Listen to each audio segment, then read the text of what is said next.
নমস্কার বন্ধুরা, তোমরা দেখতে পাচ্ছ এটা একটা গ্লিটার পেপারের গোলাপের ঝাড়। এই গোলাপের ঝাড় করতে গিয়ে 4 সেন্টিমিটার বর্গাকারে গ্লিটার পেপারগুলোকে কেটে নেওয়া হয়েছে এবং সেগুলোকে পাপড়ির আকারে কেটে নেওয়া হয়েছে।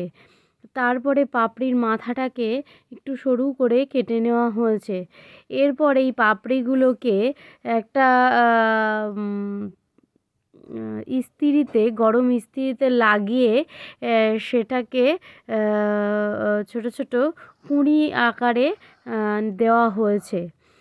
এইটা ছোটরা কেউ করতে যেও না, কিন্তু হাতে ছ্যাঁকা খাবে।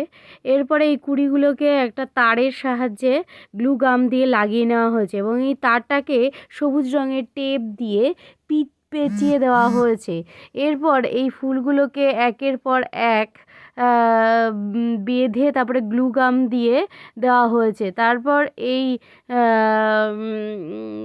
এখানে সবুজ রঙের ফিতে দিয়ে পাতা বানিয়ে দেওয়া হয়েছে। এগুলো সবই গ্লু গাম দিয়ে দেওয়া হয়েছে। কেমন হয়েছে জানাতে ভুলো না কিন্তু। বাই।